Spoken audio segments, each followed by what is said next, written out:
আসসালামু আলাইকুম। এখন আপনারা যে কয়েনটি দেখতেছেন সেটি হচ্ছে বাংলাদেশে ১ টাকার লাল কয়েন। আর এই ১ টাকার লাল কয়েন বা secret of the Bangladeshi Lal coin, এর বাংলাদেশি লাল কয়েনে কী লুকিয়ে আছে, এরকম জিনিস কিছু আছে কি না, বা এটার মূল্য এত টাকা বলা হয় কেন, বা এটা নিয়ে এত বাড়াবাড়ি কেন, এই বিষয়ে অনেকেই জানতে চান যে এই কয়েনের ভিতরে কী আছে লুকানো। সেই বিষয়ে আজকে আপনাদের জানানোর চেষ্টা করব এবং ফুল ভিডিওটি দেখবেন, আশা করি আপনারা সকল জিনিস জানতে পারবেন। এই কয়েনটি দুটি সালের পাবেন, একটি হচ্ছে 1996 সালের এবং আরেকটি হচ্ছে 1999 সালের।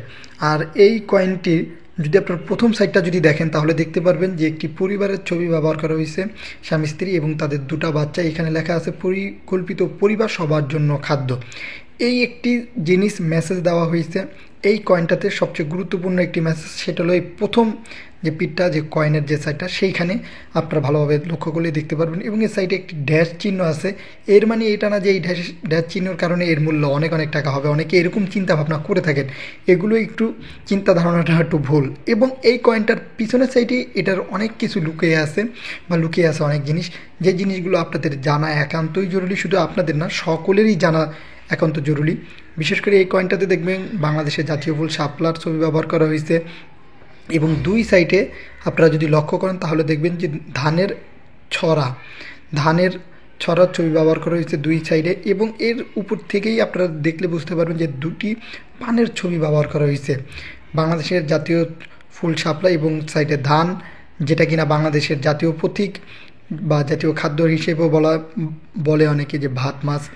এবং আপনারা যদি ভালোভাবে লক্ষ্য করেন যে এই কয়েনটাতে 4টা স্টার দেওয়া আছে, এই সাইডে 2টা, ডানে এবং বাঁয়ে 2টা।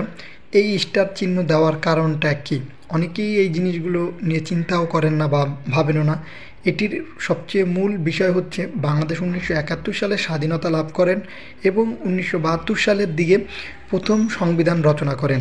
আর এই 4টা স্টার দিয়ে সংবিধানের 4টি মৌলিক যে গণতন্ত্র বা মৌলিক যে জিনিস, সেইগুলো আপনার দিক প্রকাশ পাইছে। প্রথমত এখানে ধর্মনিরপেক্ষতা, অসাম্প্রদায়িকতা এবং সমাজতন্ত্র, এবং সর্বশেষ স্টার স্টার চিহ্ন দিয়ে গণতন্ত্রকে বোঝানো হয়েছে, যেটা কিনা 1972 সালে সংবিধানের আলোকে মানে সংবিধানের এই জিনিসটি ফুটিয়ে তোলা হয়েছে কয়েনটাতে। এছাড়া অনেকেই মনে করতে পারেন এই কয়েন কি স্বর্ণের তৈরি কিনা। না ভাই, এগুলো হলো পিতলের তৈরি, তামার তৈরি কয়েন। অনেকেই এগুলো স্বর্ণের তৈরি মনে করতে পারেন, এগুলো স্বর্ণের তৈরি না। এখনও বলতেছি এবং আমি অনেক ভিডিওতেই বলে থাকি যে এগুলো হচ্ছে তামা বা পিতলের তৈরি, স্বর্ণের তৈরি না।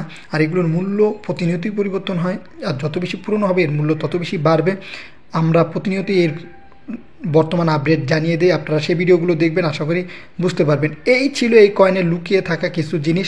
এই ছাড়া এই লাল কয়েনের তেমন কোনো কিছু নাই যে এই কারণে এই কয়েনের মূল্য লাখ বা কোটি টাকা হবে। আশা করি আপনারা জিনিসটি বুঝতে পারছেন।